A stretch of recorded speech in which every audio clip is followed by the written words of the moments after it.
Hello student, this is Priyanka and welcome to my channel Live to Learn. So today we will learn the chapter Fiber to Fabric. Before that, अगर आपने मेरा channel को subscribe नहीं किया है तो please subscribe करें और बेल आइकन को प्रेस करें ताकि आने वाली वीडियो का नोटिफिकेशन सबसे पहले आपके पास पहुंचे। तो चलिए शुरू करते हैं हम आज का अपना topic that is fibre to fabric.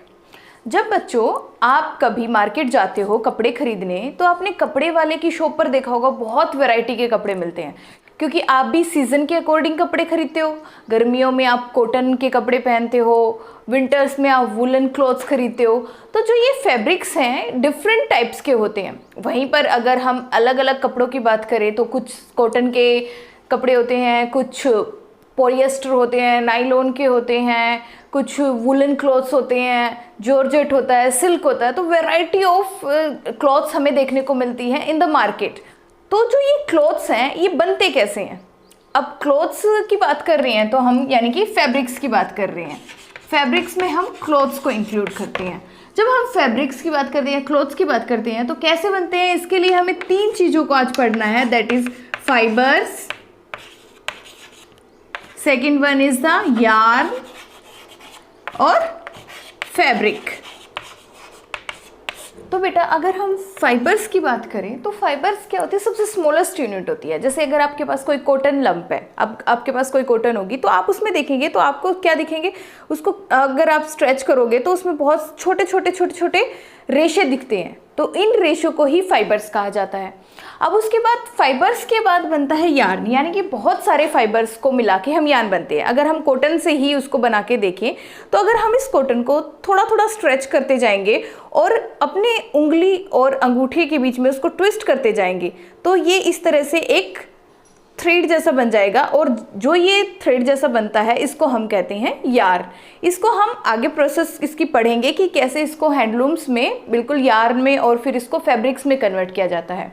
तो जो यार्न है, यार्न का आप और भी एग्जांपल देख सकते हो, जैसे दिस इज द थ्रेड। तो जब आप इसको नीडल से पास करते हो, नीडल की आई में अगर आपको इसको पास करना है, डालना है, तो आप देखते हो कई बार आपको डिफ़िकल्टी आती है इसको नीडल की आईज में डालते टाइम, क्योंकि जो इसका फ्रंट जो एंड है उसमें क्या होते हैं, स्मॉल फाइबर्स क्या होते हैं, सेपरेट हो जाते हैं। तो जो ये स्मॉल फाइबर्स सेपरेट होते हैं इसका मतलब क्या है, जो ये सिंगल थ्रेड है ये कुछ फाइबर्स यूनिट से बना हुआ है और वही फाइबर्स यूनिट को ट्विस्ट करके इसको थ्रेड में कन्वर्ट कर दिया गया। तो इसको हम कहते हैं यार्न और इसको ही कंबाइन करके हम फैब्रिक्स बनाते हैं। तो जैसे हम फैब्रिक्स की बात करते हैं तो फैब्रिक्स के बारे में हमने पढ़ा कि जो यार्न होते हैं, यार्न की यूनिट्स को हम कंबाइन करके फैब्रिक्स बनता है। तो ये पीस ऑफ क्लॉथ्स है और ये किससे बना हुआ है, स्मॉल थ्रेड्स से बना हुआ है। और इन धागों में से हम एक एक पीस को स्ट्रेच आउट करके देखें तो हमारे पास ये यार्न निकल के आते हैं। इसी तरह से हम और भी इन थ्रेड्स को बाहर निकाल सकते हैं। तो इससे हमें क्या पता लगता है कि जो स्मॉल यूनिट्स होती है दैट इज़ यार्न, वो कंबाइन करके फैब्रिक्स बनता है। और यार्न किससे बनता है, फाइबर से, यानी कि जो सबसे स्मॉलेस्ट यूनिट है दैट इज़ फाइबर्स और फाइबर्स से ही यार्न बनाया जाता है और यार्न को कंबाइन करके दैट इज़ फैब्रिक्स बनता है। तो इस तरह से हम इन सारी चीज़ों के बारे में पढ़ेंगे। तो हम कह सकते हैं कि fabrics are made up of yarn and yarns are further made up of fibers। Okay, तो यानी कि जो फैब्रिक्स होता है वो यार्न से बनता है और यार्न्स किससे बनता है, फाइबर्स से बनता है। तो अब अगर हम फाइबर्स के बारे में पढ़ें तो जो फाइबर्स होते हैं वो टू टाइप्स के होते हैं। जो फर्स्ट टाइप होता है, first one is the natural fibres and second one is the synthetic fibre. तो नेचुरल फाइबर्स में ऐसे फाइबर्स आते हैं जो हमें नेचर से मिलते हैं, लाइक प्लांट एंड एनिमल से। तो कॉटन, जूट, सिल्क, वूल, एक्सेट्रा, वहीं पर अगर हम सिंथेटिक फाइबर्स की बात करें तो सिंथेटिक फाइबर्स ऐसे फाइबर्स होते हैं जो मैन मेड होते हैं और केमिकल्स से बनते हैं, like nylon, polyester and rayon. तो जो ये नेचुरल फाइबर और सिंथेटिक फाइबर है, इनके अगर हम सोर्स की बात करें तो डिफरेंट सोर्सेज होते हैं नेचुरल फाइबर्स की। तो अगर हम सोर्स की बात कर रहे हैं, first one is the plant source. तो प्लांट सोर्स यानी कि ऐसे फाइबर्स जो हमें प्लांट्स से मिलते हैं, जिसमें आते हैं कॉटन, जूट। अब कुछ ऐसे फाइबर्स भी होते हैं जो हमें एनिमल्स से मिलते हैं, लाइक वूल एंड सिल्क। और वहीं पर हमने सिंथेटिक फाइबर्स के बारे में पढ़ा था। तो जो सिंथेटिक फाइबर्स हैं वो केमिकल्स से बनते हैं, तो ये मैन मेड फाइबर्स होते हैं, इनको हम नेचुरल फाइबर्स नहीं कहते। तो बेटा अगर हम कॉटन के बारे में पढ़ें तो हमें कॉटन के डिफरेंट यूजेस के बारे में तो ऑलरेडी पता है कि हम अगर हाउस होल्ड के तौर पर भी कॉटन को डिफरेंट यूजेस में यूज़ करते हैं। लाइक जैसे अगर हम जो विक होती है ऑयल लैम्प की, यानी कि दिए की बाती बनाने में हम कॉटन का यूज़ करते हैं। And also for the filling of mattresses, quilts and pillows, रजाइयाँ, तकिए और जो गद्दे होते हैं उनको भी बनाने में कॉटन का यूज़ किया जाता है। अब जो कॉटन है वो मिलती कहाँ से है? तो जो कॉटन होती है वो फील्ड पर ग्रोन की जाती है, प्लांट्स होते हैं कॉटन के और उनको उगाया जाता है। तो these are usually grown at place having black soil and warm climate, यानी कि कॉटन को ऐसी जगह पर उगाया जाता है जहाँ पर क्लाइमेट कैसा होता है, वार्म होता है, यानी कि गर्म क्लाइमेट होता है। और इसके लिए सबसे अच्छी सॉइल कौन सी होती है? ब्लैक, यानी कि जो सॉइल ब्लैक कलर की होती है वहाँ पर कॉटन की जो प्रोडक्शन है वो बड़ी अच्छी होती है। The fruit of it about the size of lemon, यानी कि जब कॉटन की क्रॉप मैच्योर हो जाती है तो उस क्रॉप के ऊपर जो फ्रूट आता है उसका साइज ऑलमोस्ट लेमन के साइज जितना होता है। And after maturing the balls burst open and seeds covered with the cotton fibres can be seen. और जब ये पूरी तरह से मैच्योर हो जाती है तो जो ये बॉल होती है ये ब्रस्ट हो जाती है, यानी कि फट जाती है और इसके अंदर से जो कॉटन के फाइबर्स होते हैं पूरे फील्ड में फैल जाते हैं। हम उनको इजीली वाइट कलर के फाइबर्स को आसानी से देख सकते हैं, वो पूरे फील्ड में फैले हुए होते हैं। और उस फील्ड को, कॉटन के जो मैच्योर्ड क्रॉप्स वाली फील्ड होती है, उस फील्ड को देखने से ऐसा लगता है कि उस पूरी सरफेस पे बर्फ गिरी हुई हो, जैसे स्नो गिरती है वाइट कलर की हमें दिखती है, तो वहाँ पर अगर हम उसको दूर से देखेंगे तो ऐसा ही फील आती है कि जैसे पूरा फील्ड स्नो से ढका हो। आफ्टर द जो फाइबर्स होते हैं उनको सेपरेट किया जाता है। अब सीड्स में क्या है, बहुत सारे फाइबर्स हैं, इस तरह से पूरी सीड्स कवर्ड है फाइबर्स से। अब जो ये फाइबर्स हैं इसको सीड्स में से सेपरेट किया जाता है और उस प्रोसेस को हम कहते हैं गिनिंग। उसको किससे सेपरेट किया जाएगा? With the help of comb. एक कॉम्ब जैसा स्ट्रक्चर होता है, इस तरह का आपका जैसे कॉम्ब होता है। कॉम्ब की हेल्प से सीड्स से उन फाइबर्स को सेपरेट किया जाता है और इस प्रोसेस को गिनिंग कहा जाता है। Means fibres are separated from seeds by combing. This process is known as ginning. इस प्रोसेस को हम गिनिंग कहते हैं। नेक्स्ट जो फाइबर है, जो प्लांट फाइबर की अगर हम बात करेंगे, दैट इज जूट। तो बेटा सेकंड है जूट। तो जूट प्लांट के बारे में अगर हम पढ़ें तो jute is also the natural fibres. और जो जूट का जो रेशियो होते हैं उसको डिफरेंट आर्टिकल्स बनाने में यूज़ किया जाता है। जैसे आप जो थैले बनाते हो, जूट के थैले भी मार्केट में आते हैं।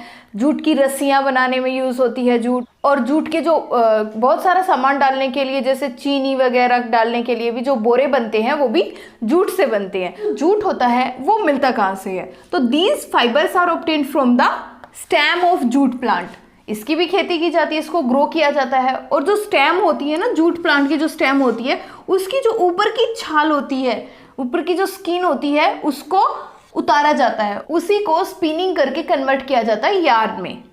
तो जो जूट है वो stem of the jute plants से मिलता है and it is cultivated during the rainy season. Jute plant को कल्टीवेट किया जाता है, यानी कि इसकी जो पैदावार है वो कब की जाती है, इसको कब बोया जाता है? रेनी सीजन में बोया जाता है। And it is grown in West Bengal, Bihar and Assam. यानी कि जो ये स्टेट्स हैं इनमें सबसे ज़्यादा जो खेती होती है वो जूट की होती है, वेस्ट बंगाल में, बिहार में और असम में। Harvested when it is at flowering stage, यानी कि इसको कब काटा जाता है? जब ये मैच्योर हो जाती है, यानी कि जब इसमें फ्लावर्स आने स्टार्ट हो जाते हैं तो इसको हार्वेस्ट किया जाता है, यानी कि इसकी कटाई शुरू हो जाती है। और जो प्लांट्स होते हैं उन प्लांट्स में से उसकी स्किन निकालने के लिए सबसे पहले हम उसको क्या करते हैं, ताकि वो इजीली बाहर आ सके, उसकी जो स्किन होती है उसकी छाल को इजीली बाहर निकाल सके, तो उसको सबसे पहले कुछ दिनों के लिए पानी में डुबो कर रखा जाता है। और जैसे ही वो सड़ना स्टार्ट होते हैं तो वो अपनी स्किन को छोड़ देते हैं, उसकी स्किन उनके जो बाकी का जो तना होता है उससे सेपरेट हो जाती है और उसका यूज़ करके डिफरेंट आर्टिकल्स बनाए जाते हैं। जैसे the stem of it are immersed in water for few days, stems को क्या किया जाता है, पानी के अंदर डुबो के कुछ दिनों तक रखा जाता है। And after that stem roots and fibres are separated by hands, जो कुछ दिनों के बाद जो स्टेम होगी वो गलना स्टार्ट होगी, सड़ना स्टार्ट होती है और फिर उसमें हैंड्स से, हाथों की हेल्प से उस जो जूट फाइबर्स होता है उसको उसकी स्टेम से अलग कर लेते हैं। And these fibres converted into yarn, अब जो जूट है उसको सेपरेट किया स्टेम से तो फाइबर्स है, अब जो फाइबर्स है उसको यार्न में कन्वर्ट किया जाता है और यार्न से फिर फैब्रिक बनाया जाता है।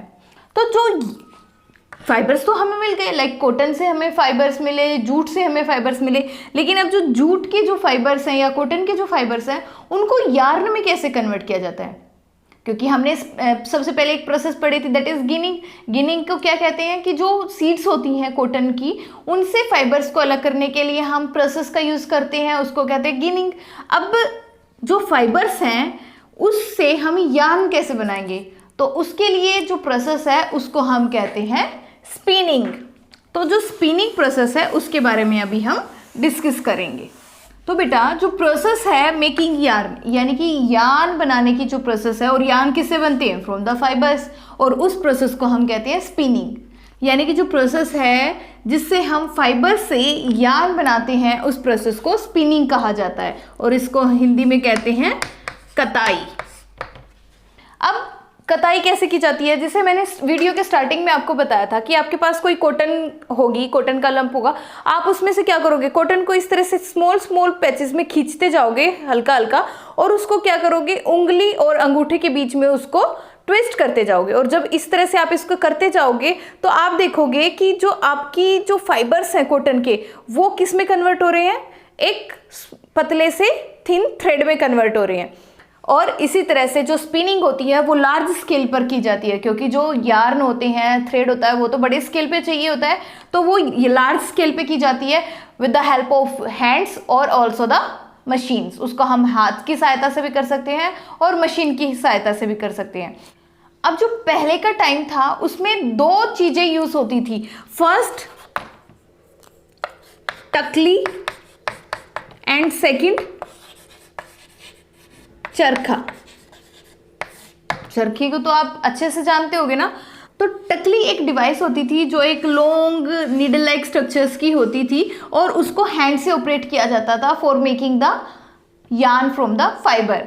और वहीं पर जो चरखा होता है उसको भी हैंड से ऑपरेट किया जाता था पहले के टाइम में, जिसके जो फाइबर्स होते हैं उससे यार्न बनाया जाता था लार्ज स्केल पे। और इन दोनों जो डिवाइसेस होती थी इनको हैंड से ऑपरेट किया जाता था। लेकिन अभी अगर हम आज के टाइम की बात करें तो अब तो बहुत ज़्यादा मॉडर्न मशीन्स का यूज़ होता है for making the yarn from the fibre and the process is known as the spinning.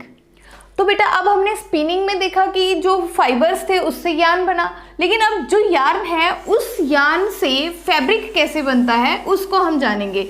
तो जो यार्न से फैब्रिक बनाने की प्रोसेस है वो हम दो प्रोसेस के बारे में पढ़ेंगे, यानी कि यार्न से यार्न टू फैब्रिक। और कौन से दो प्रोसेस के बारे में हम पढ़ेंगे, that is weaving and knitting. इनके बारे में हम डिस्कस करेंगे। अब वीविंग और निटिंग होता क्या है और इसमें कैसे क्या डिफरेंस होता है। तो जो प्रोसेस होती है वीविंग, उसमें दो सेट्स ऑफ यार्न अरेंज किए जाते हैं टू मेक अ फैब्रिक। यानी कि यार्न के कितने सेट्स होंगे, दो तरह के यार्न लिए जाते हैं और उनको अरेंज किया जाता है वर्टिकली और हॉरिजेंटली, और उससे क्या होगा, एक पीस ऑफ फैब्रिक बन जाता है। तो weaving is the process of arranging two sets of yarn together to make a fabric is called weaving. और जिसमें दो यार्न का यूज होता है एक फैब्रिक बनाने के लिए, उस प्रोसेस को हम कहते हैं वीविंग। अब इसको हम वीव कैसे करते हैं उसको हम एक एक्टिविटी के थ्रू करके देखेंगे। तो उसके लिए आपको पहले 2 पेपर लेने होंगे। स्क्वायर पेपर ले सकते हो आप, कोई डिफरेंट कलर्स के, आप कोई भी अपना मनपसंद कलर ले सकते हैं। हम 2 कलर के पेज लेंगे, एक हमने येलो लिया है और एक पिंक लिया है। अब जो स्ट्रिप्स होंगी, हम इनकी पिंक वाली को हम अलग अलग कुछ सेंटीमीटर की, जितना भी आपका मन करे उतनी सेंटीमीटर की स्ट्रिप्स की चौड़ाई ले सकते हैं और उनको कट कर लेंगे।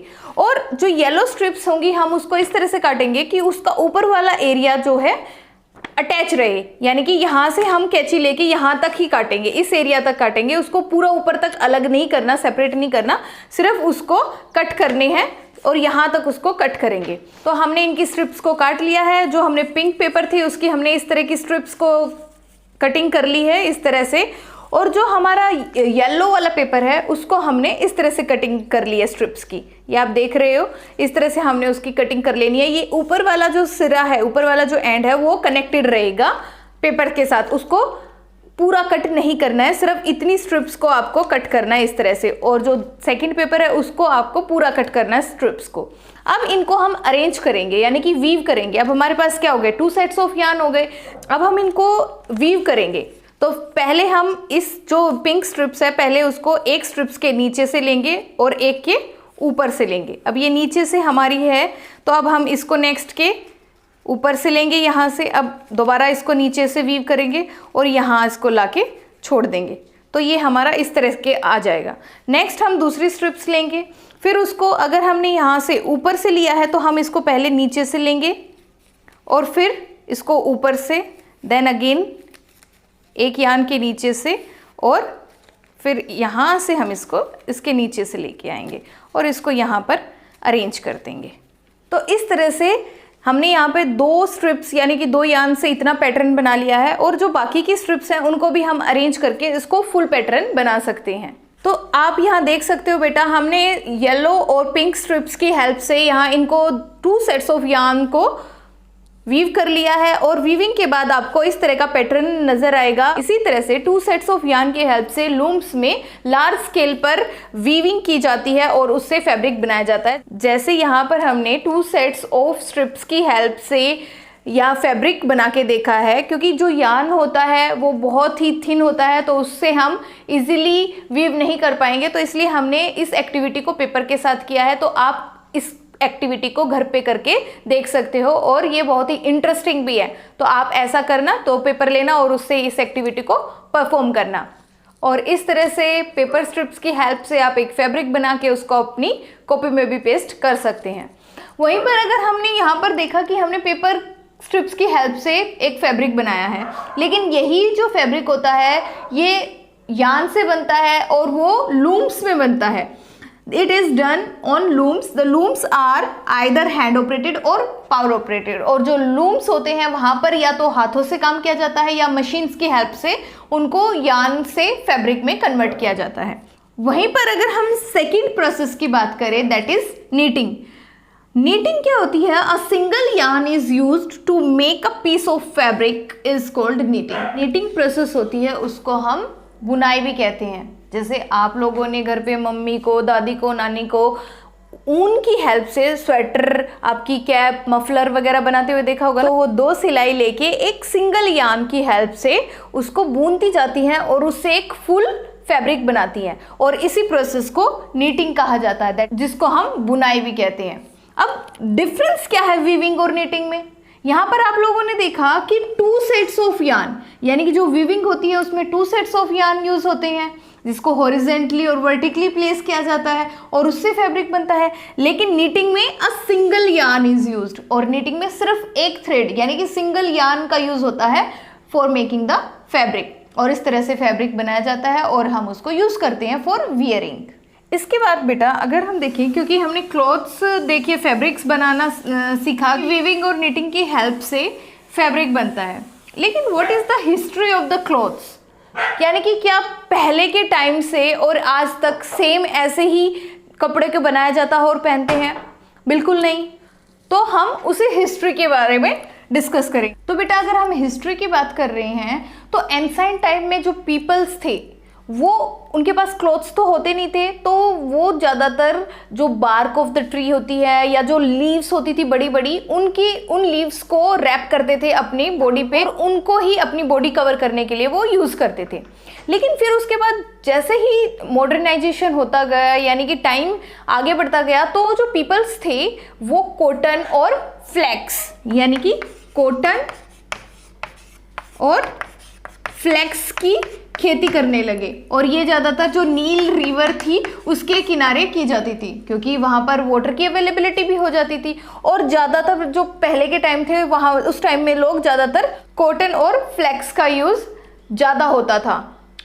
और पहले के जो टाइम था उस टाइम में लोग कपड़े सिल कर नहीं पहनते थे क्योंकि उस टाइम में स्विंग जो नीडल थी यानी कि जो बुनाई या सिलाई करने वाली नीडल है उसका आविष्कार तब तक नहीं हुआ था। तो जो कॉटन से जो उन्होंने फैब्रिक बनाया है उनको सिर्फ सीधे ही क्या करते थे, ड्रैप कर लेते थे। जैसे लुंगी हो गई उसको सीधे बिना सिले हुए भी पहनते हैं लोग, ऐसे ही साड़ी हो गई उसको सिर्फ रैप करते हैं। तो पहले के टाइम में जब तक जो सिलाई वाली नीडल थी उसका आविष्कार नहीं हुआ था तो लोग बिना सिले हुए उनको ड्रैप करके कपड़ों को पहनते थे। उसके बाद जब स्विंग नीडल डिस्कवर हुई तो जो लोग थे वो स्टिच करके पहनने लगे कपड़ों को। तो अगर हम आज मॉडर्न टाइम की बात करें तो लोग स्टिच कपड़े तो पहनते ही पहनते हैं, लेकिन उनके साथ पहले की तरह जो ड्रैप्ड कपड़े पहनते थे वो भी आज तक उनका यूज़ भी होता है। जैसे साड़ी भी आज विदाउट सिलाई के ऐसे ही ड्रैप करके पहनी जाती है, टर्बन हो गई, धोती हो गई, इनका जो यूज़ है वो आज भी लोग करते हैं।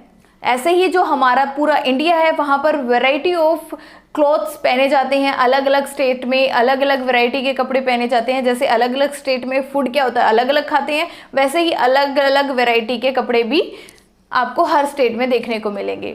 तो इस तरह से हमने आज डिस्कस किया about the fibre to fabric, यानी कि एक छोटे से रेशे से हम लोग फैब्रिक कैसे फॉर्म कर लेते हैं और उससे वैरायटी ऑफ क्लॉथ्स कैसे हमें मिलते हैं। इस सारी बातों के बारे में आज हमने पढ़ा। होप सो कि बेटा आपको अच्छे से समझ में आया होगा और चैप्टर को अच्छे से समझने के लिए इस वीडियो को बार बार देखें और चैनल को अगर अभी तक सब्सक्राइब नहीं किया है तो चैनल को प्लीज़ सब्सक्राइब कर दें और बेल आइकन को प्रेस कर दें। And please like, share and comment on the video.